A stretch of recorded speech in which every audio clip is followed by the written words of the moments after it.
Praise the lord. యేసు రక్తమే జయము. మన రక్షకుడు మన విమోచకుడైన యేసుక్రీస్తు పరిశుద్ధ నామములో అందరికీ వందనాలు.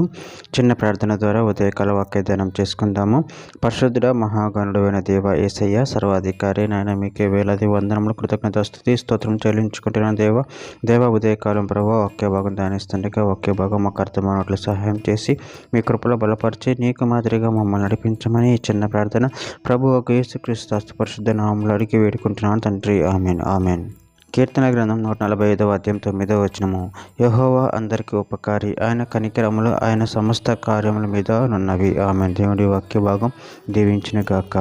ప్రభునందు ప్రియులారా, మనం ఇక్కడ వాక్య భాగంలో గమనించినట్లయితే యెహోవా అందరికీ ఉపకారి, ఆయన కనికరములు ఆయన సమస్త కార్యముల మీద ఉన్నవి. అదేవిధంగా వాక్య భాగంలో గమనించినట్లయితే కీర్తనల గ్రంథం 25వ అధ్యాయం 8వ వచనం. యెహోవా ఉత్తముడును యథార్థవంతుడనై ఉన్నాడు కావున తన మార్గమును గూర్చి ఆయన పాపులకు ఉపదేశించును. నహూము గ్రంథం 1వ అధ్యాయం 7వ వచనం. యెహోవా ఉత్తముడు, శ్రమ దినమందు ఆయన ఆశ్రయదుర్గము, తన యందు నమ్మిక ఉంచు వారిని ఆయన ఎరుగును.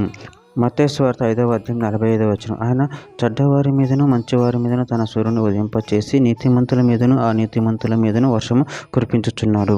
ద్వితీయోపదేశ కాండము 4వ అధ్యాయం 31వ వచనంలో, నీ దేవుడైన యెహోవా కనికరము గల దేవుడు గనుక నిన్ను చెయ్యి ఇడవడు, నిన్ను నాశనం చేయుడు.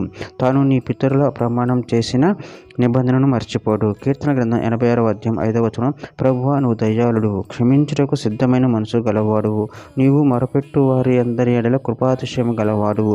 నెహెమీయా గ్రంథం 9వ అధ్యాయం 31వ వచనం. అయితే నువ్వు మహోపకారివై ఉండి వారిని బొత్తిగా నాశనం చేయకయు విడిచిపెట్టకయు ఉంటివి. నిజముగా నువ్వు కనికరము గల కృపా కనికరము గల దేవుడివై ఉన్నావు. కీర్తన గ్రంథం 119వ అధ్యాయం 64వ వచనం. యెహోవా భూమి మీద నీ కృపతో నిండి ఉన్నది, నీ కట్టలను నాకు బోధించుము. కీర్తన గ్రంథం 145వ అధ్యాయం 15వ వచనం. సర్వజీవులు కన్ను నీ వైపు చూచుచున్నవి, తగిన కాలం ముందు నువ్వు వారికి ఆహారం ఇచ్చేదవు.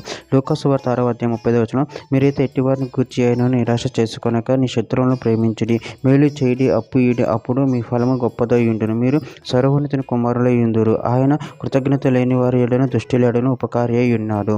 చివరిగా ఒక మాట. కీర్తన గ్రంథం 51వ అధ్యాయం 1వ వచనం.